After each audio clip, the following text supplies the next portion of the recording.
Hi, it's April 4th, and for Kingdom Lesson 10, I had a dream last night, and it's connected to that, and I woke up about a penny. So last night I had this sweet dream. Have you ever had a dream and you're actually there? Have you ever felt lifted from your body and into another place? Think about it. We could have been created with no dreams. We could have just slept, and that was it. And some people may be like that, with no dreams. But our God, He has so many ways to speak to us. And yes, I believe not all dreams are messages, but some are. It's in the Bible. Daniel dreamt dreams. Joseph dreamt dreams. But not all dreams are from God. And so we are instructed to be careful with them. In Deuteronomy 13, there is caution given to us about being given prophetic words, dreams, signs, and wonders. And in Deuteronomy 13:4, God says, "You shall walk after the Lord your God and fear Him and keep His commandments and obey His voice, and you shall serve Him and cleave unto Him." So we need to view the signs from God which dreams can bring to us with caution. And they might be the sign we use, but they are not the path we travel. We walk after the Lord our God, we keep His commandments, we obey His voice, and we serve Him and hold on to Him with everything.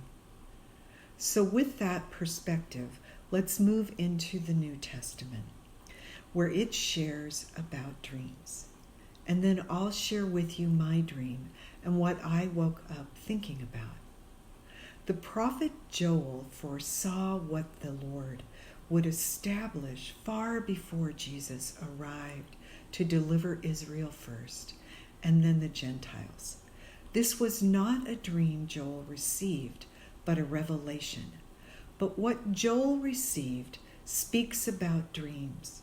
In Joel 2:28, it was fulfilled when the disciples of Jesus waited with the number, waited in the upper room, the New Testament church birthed there.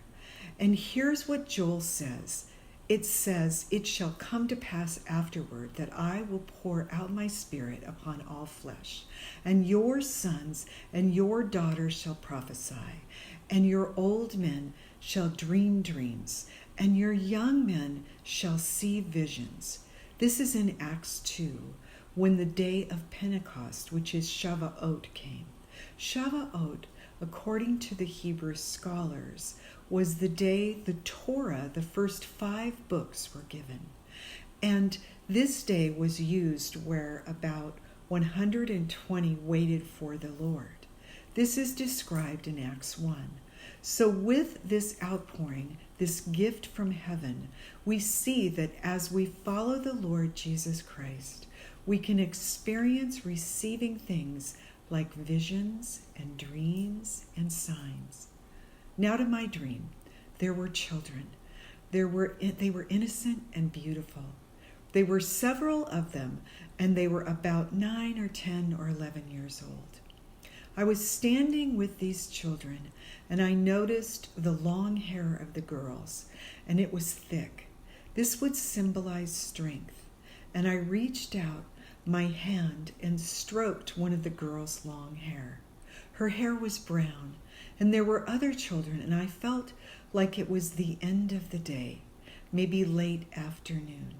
And as I awoke, I was considering the penny parable Jesus gave to us.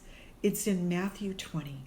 Jesus shares this parable where the kingdom of heaven is like this. A man with a house hires laborers in his vineyard, and he agrees with them a penny a day. Then he sends them into his vineyard.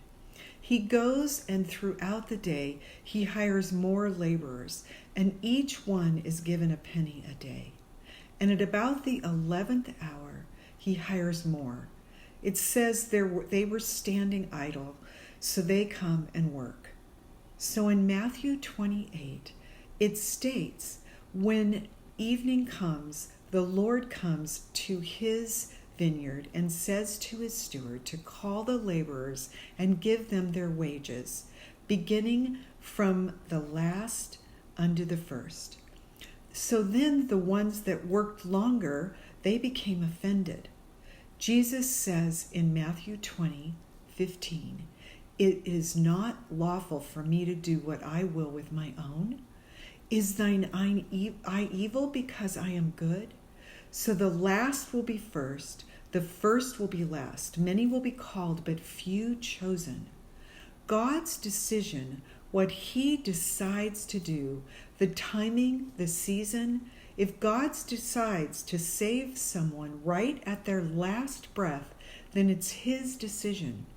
But it's also for our children, our prodigals. I'm dealing with some of that. I don't know about you. And that was what my dream, I think, was connected to. But maybe it's a sign for you. Maybe that you have prodigals. We wait and we cry out to God for them, but we are to labor and to follow Jesus in our fields, where God has us working. And it's up to him when he will decide to save someone, when he will retrieve them from their lost place and put them to the work of the kingdom. And it might be in the late afternoon, even just before sunset. So this was a good dream I received from the Lord, and I hope it blesses you and has blessed me for sure. And I just want to thank you for listening today and thinking about Matthew 20, thinking about this parable and thinking about those that are around you. We are entering times where it does feel like it's late in the afternoon, maybe even close to the sun setting. And so it's important for us to reach as many possible now in these times. You know, on a personal note, I had one of the worst weeks of my life this last week. I'm actually still in the throes of not knowing what's wrong. It's a physical problem. But I also was hit on just about every level with people I care about and just what's been going on. And it's been hard. I won't, lie. But at the same time, I serve the Lord and I follow in his ways. And he is just a wonderful, wonderful God, isn't he?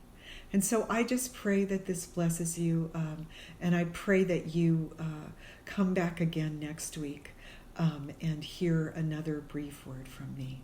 God bless and have a wonderful day.